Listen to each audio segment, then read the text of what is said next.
মোহ, মোশ্চর্য, এগুলাকে তুমি যদি কন্ট্রোল না করতে পারো আর শুধু না খেয়ে থাকো, রোজা হবে? একটা ছোট্ট আপনাকে উদাহরণ দিই। আপনার স্ত্রীর মা হচ্ছে আপনার শাশুড়ি মা, হয় না? শাশুড়ি মা, আর শাশুড়িটা ভালো করে, মোটরসাইকেলে তেলও ভরে দেয়, জামা। কিন্তু স্ত্রীর সাথে একটু গোলমাল হয়েছে, আচ্ছা ওকে গাল দিতে দিতে ওর মাকে দেয় না, দেয় না? কথাটা বুঝিয়েন।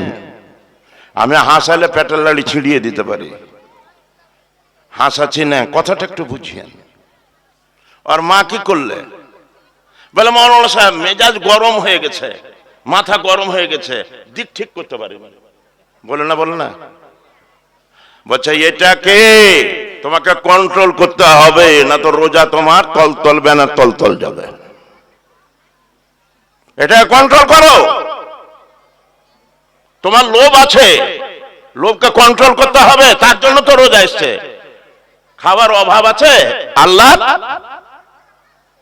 এক একটা পশু মাছে খায় কত, পানীয় পশু যারা কত খায়, বাঘ ভাল্লুক ইত্যাদি ইত্যাদি, জিরাফ টিরাফ সব কত খায়। আল্লাহ তাদের রুজি দেয় না? সবারই আল্লাহ রুজি দেয়। আমা মিন দাব্বাতিন ফিল আরদি ইল্লা আলাল্লাহি রিজকুহা, আল্লাহ প্রত্যেকের জন্য রিজিক হাজির করে দেয়। আল্লাহর কি খাবারের অভাব হয়েছে যে তুমি ভোর রাতে খাওয়া, সাঁঝ রাতে ইফতার করো? বলে না, তোমার পঞ্চ ইন্দ্রিয়কে কন্ট্রোল করার জন্য আমি এই ব্যবস্থাটা করেছি, কিন্তু আসলটাই আমার নাই, নকলে টানাটানি হয় না, হয় না বাপ? এরে বস রে, একান মৌলবীর ফতুয়া কত, সব বেদাতি বেদাতি। আচ্ছা বলুন তো, যখন আমরা রোজা খুলি কি দেখা খুলি বাবজি? টাইম দেখা খুলি না, ঘড়ি দেখা। 1 মিনিট আছে। এরে বাপ, আরেকজন বলো তোমার ঘড়ির গোলমাল আছে, 1.5 মিনিট আছে। আমি হুড়ে হুড়ে লাগলো, বলে ঠিক আছে বাপ, তোর কি ঠিক আছে, মানে ওরটা হারবে না, ও বলে আমার ঘড়ি ঠিক, ঠিক হলো। তাহলে ঘড়ি দেখা, রাসূলুল্লাহ জামানে ঘড়ি ছিল, এটা বেদাত হলো না? হলো না? হলো না? থালাতে আপনি সুন্নতি খাবার কয়টা থাকে? এটা খেজুর, এটা পানি। রাসূলুল্লাহ মুড়ি খেয়েছে নাকি? মুড়ি খেয়েছে, চপ বেগনি খেয়েছে, সব ভর্তি থালাতে আছে বেদাত না? নাই তো বলে হারাম লয়। আমরা বেদাত মানি, বেদাত হাসানা মানি। যারা বলে কুল্লু বেদাতিন দলালা দলালাতিন ফিন্নার, বেদাত করলে সে জাহান্নামে যাবে, ওরা কে বলে? আর আমরা বেদাতে হাসানা মানি, বেদাতে ওয়াজিবিয়াত মানি, কোরআনে আছে। তোমরা হজে যাবা, তখন কিসে যেতে বাপ? হ্যাঁ, পানি জাহাজে হেঁটে যাবে, আর না হলে ঘোড়াতে চেপে যাবে। যদি না হয়, যদি বিমানে যায় বেদাত, পানি জাহাজে যায় বেদাত। তা আমাদের যিনি আবু হানিফা, কত সালে জন্ম নিয়েছে হিজরিতে বাপ? সবাই আসে জাল সাথে, কিছু শুনে না, শুনলে মনে থাকে না। এক মাওলানা সাহেব হচ্ছে, খবরদার নিংটি মারিও না, নিংটি মারা খুব গুনহার কাজ। অজটজ শেষ হয়ে গেল, অন্য নাতিকে ঘাড়ে তুলে নিয়েছে, তুলে নিয়ে রাস্তা খারাপ, এমনি করে নিংটি ঠুকে নিলে। না না, মৌলভী সাহেব যে বললেন নিংটি মারতে না, বাদ কাকা, হ্যাঁ উঠুন না, না ঝাড়নো না, এমনি করে ঝাড়িনি। বলে হ্যাঁ তা ঝেড়েছিল। বলে যা শূন্য তা থুয়ে দিল, দিয়ে নিংটি মেরে নিল। বুঝতে পারলেন না? পারলেন না? আমাদের অবস্থা তাই। যদি বলি খাবারের দোয়া খেয়ে বাপ, তাও জানে না। পায়খানা ফিরতে যাবা, ওখানে ঢুকতে গেলে দোয়া কি জানে না। শোয়ার সময় জানে না। তুমি জাল সাথে এসে লাভ কি তোমার? কিছু যদি না লিয়া যা, তাহলে লাভটা কি? লাভ আছে? চলুন একটু একটু মনে করে নেবেন। আজকাল খুব হাতুড়ে ঝামেলা চলছে বাপ, বেদাত বেদাত। বেদাত মানে কি? নতুন উদ্ভব হওয়া। কোন নতুন? রসুল্লাহর পরে যেগুলা, রসুল্লাহর পরে যেগুলা। আচ্ছা আপনাদেরকে বেদাত সম্পর্কে বল, রসুল্লাহ ছাপ্পর খাটে কোনোদিন শুইতেছে? যে মৌলবি বেদাত বেদাত করবে নিচে শুতাবেন, তাই না? বলে নিচে শুতেন, বলে কেন? ছাপ্পর খাটে অন্যরা শুধবে, যারা বেদাত করে তারা শুধবে। আপনি তো বেদাত করেন না, নিচে দেখেন পাটি পেড়ে দিয়েছে, শুয়ে থাকেন। রসুল্লাহ পাটিতে থেকেছে, কিন্তু কোন মৌলবীর ঘরে ছাপ্পর খাট নাই বলুন তো? খালি মজলিসে যে বেদাত, না তোমার বাড়িতে বেদাত? রসুল্লাহর দোতলা বাড়ি ছিল নাকি? আমার তো দোতলা বাড়ি। রসুল্লাহর তো ই ছিল খাজুরের ডাল, শুয়ে গেলে তারা দেখা যেত, তারা দেখা যেত।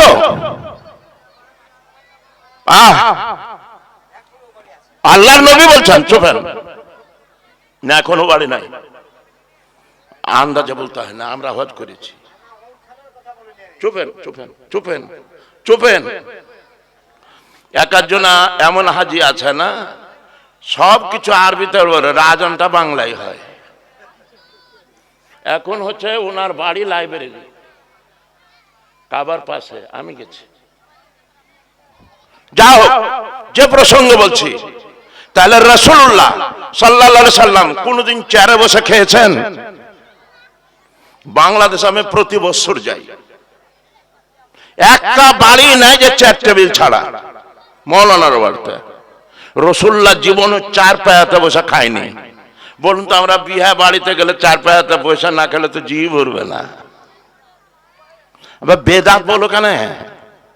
কিসের লেগে? খেছো বেদাত, উঠছো বেদাত, চলছো বেদাত, পড়ছো বেদাত, সবই তো বেদাত। আল্লাহ নবী সাল্লাল্লাহু আলাইহি সাল্লাম কালো জুতা কোনোদিন পায়ে দেননি, তাই না?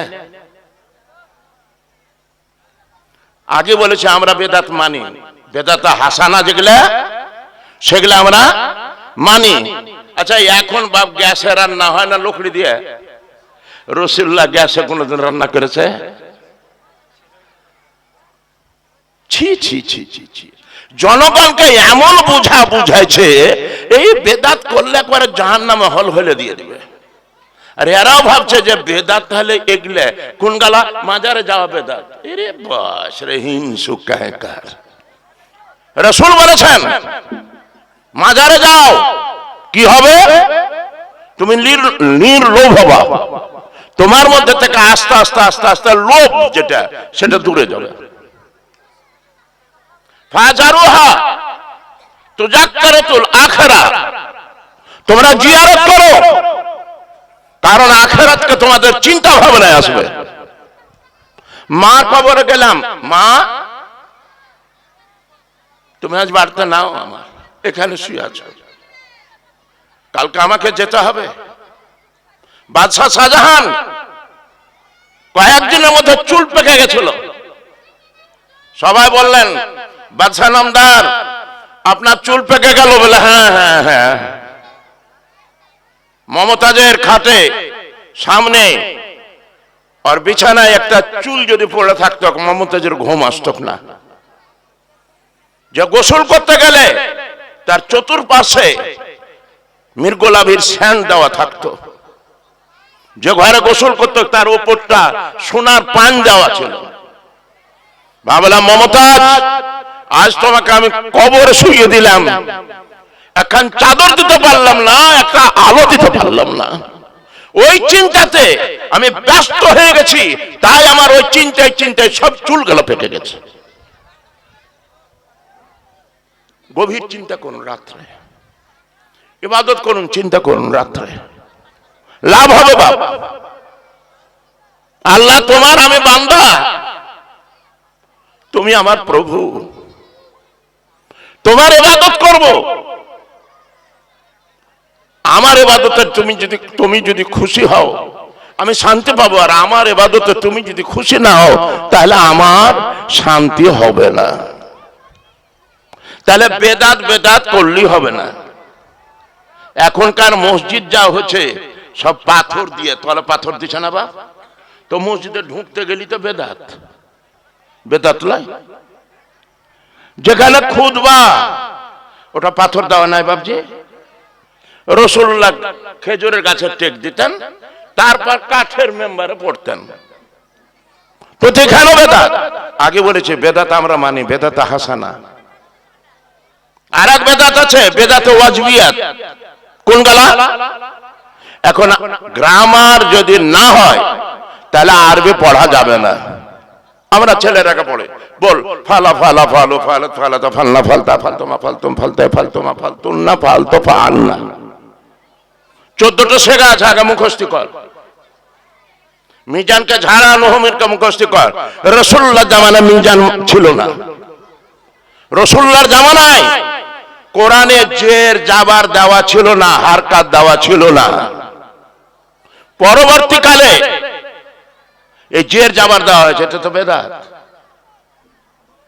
শুধু শুধু বেদাত বেদাত করে মানুষকে ভয় দেখিয়ে হয়রান করে দেয়।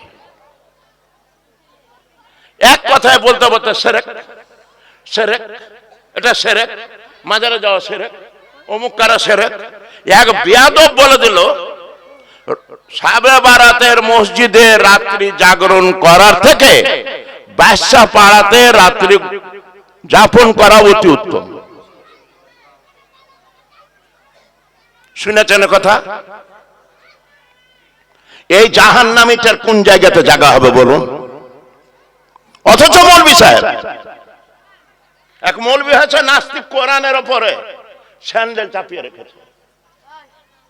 মৌলভী কোথায় যাবেন?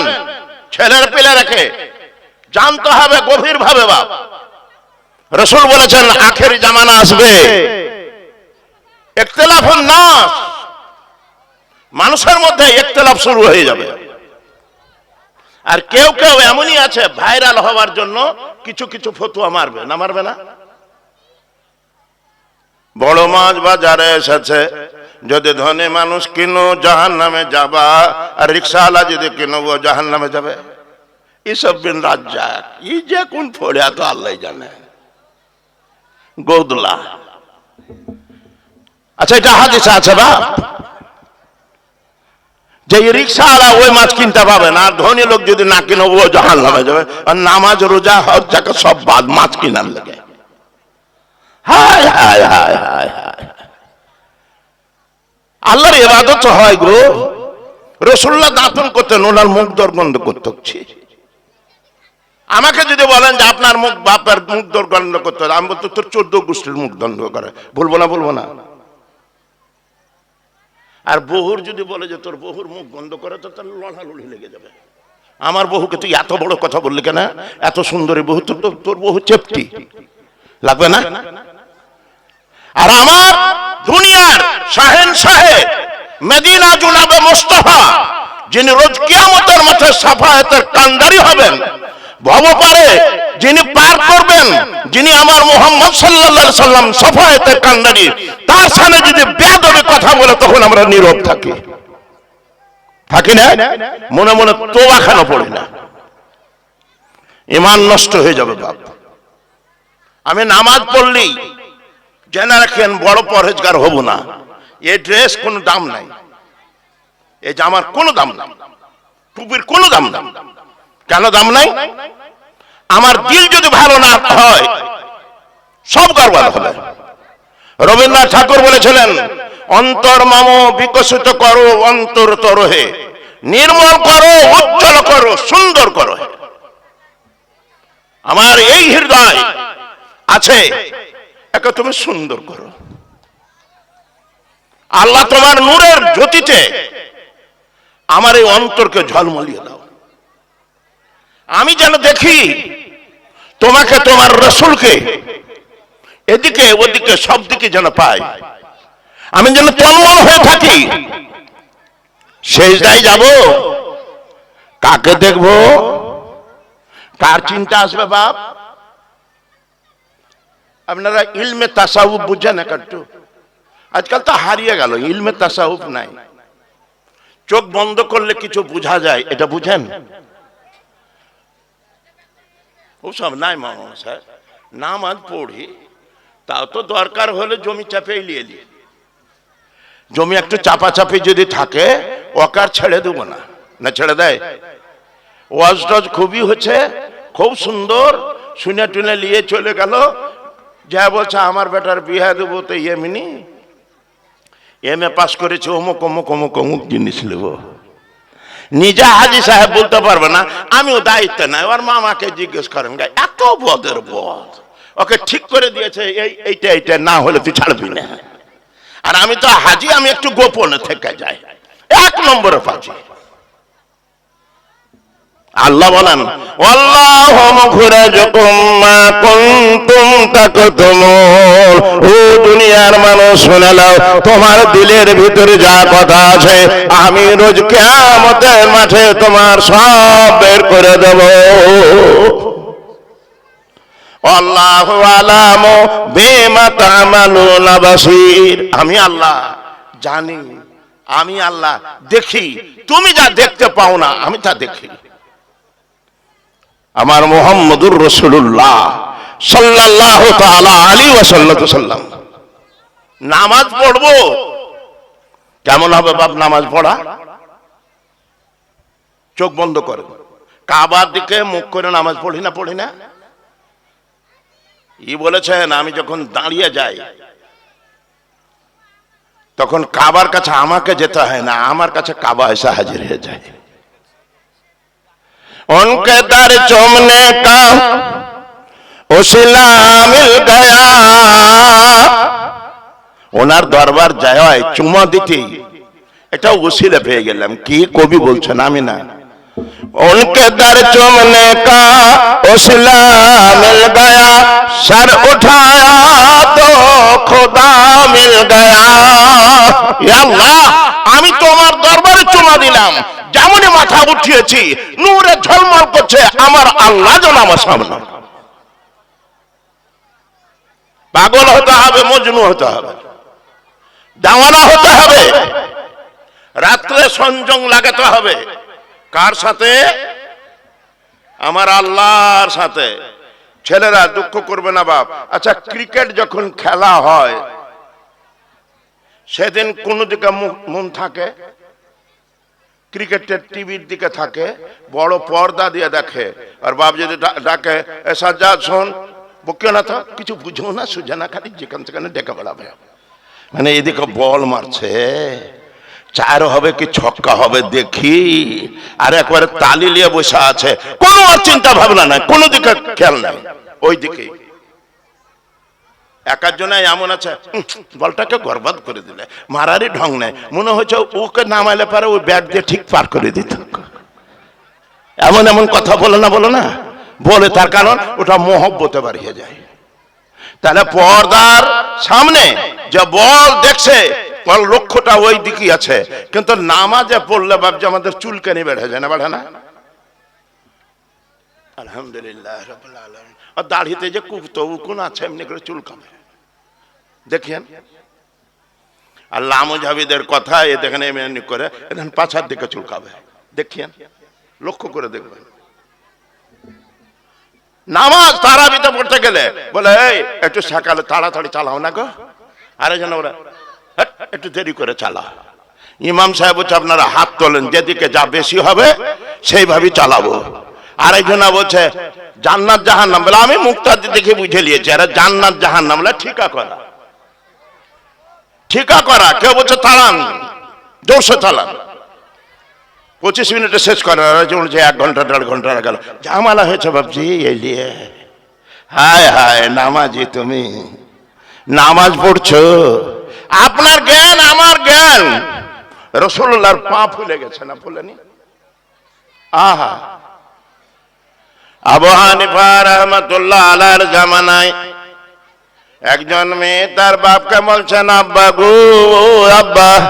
কি বেটা? ছাদের ওপরে দেখতাম একটা থাম ছিল, আমি রাত্রে উঠে ওই থামটাকে দেখতাম, দেখতেও যেন ভালো লাগতো, সুন্দর লাগতো, মনোরম লাগতো। আমি ওই থামটাকে রাত্রে উঠে দেখতাম। বাপকে বলছেন, আব্বা গো কিছুদিন থেকে আর থামটাকে দেখতে পাই না। তার আব্বা ঝরঝর করে কাঁদতে বললেন, বেটিও থামকে দেখা যাবে না। বলে আব্বা থামের কথা বলতে যে আপনার চোখের পানি কেন বাড়ালো? বলে জানো না, যাকে আমি মোহাম্মত করতাম ওটা থাম ছিল না, ইবাদতে মশগুল হতেন আমার আবু হানিফা রাহমাতুল্লাহ আলাইহি।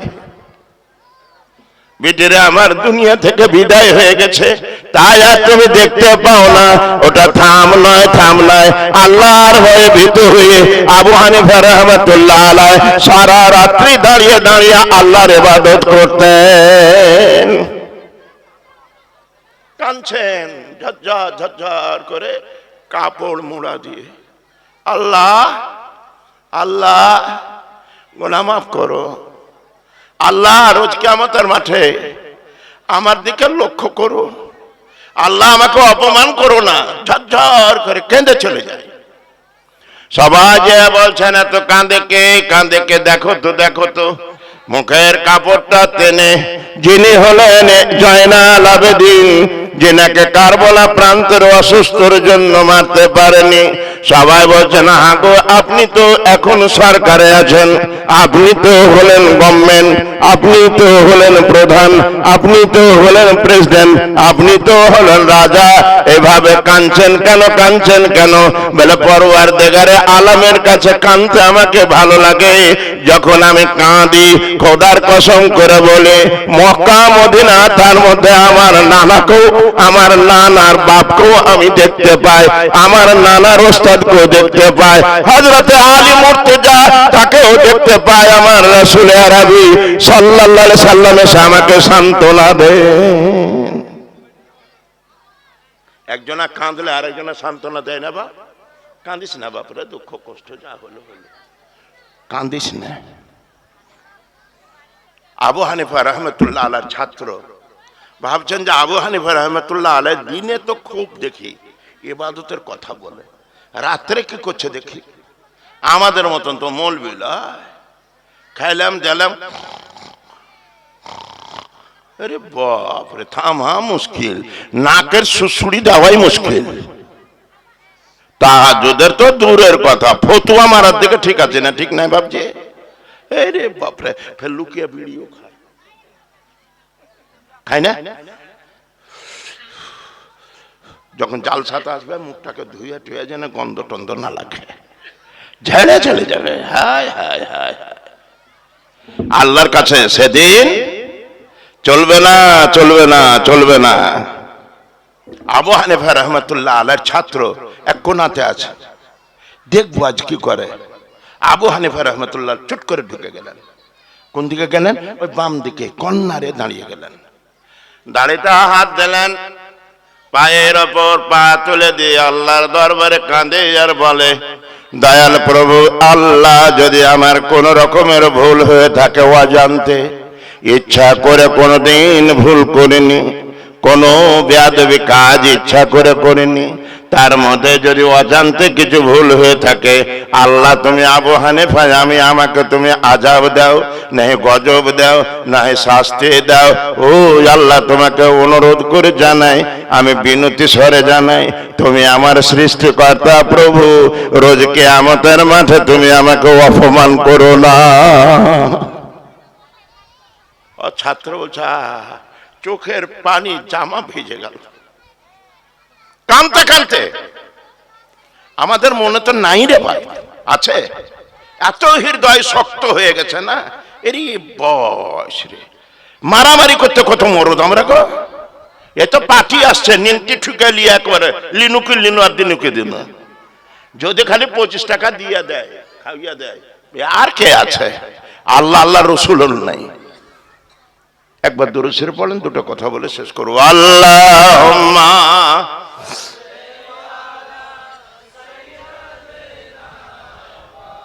লালা মুহাম্মাদ ওয়ালা আমাওলানা মুহাম্মাদ সাল্লি আলা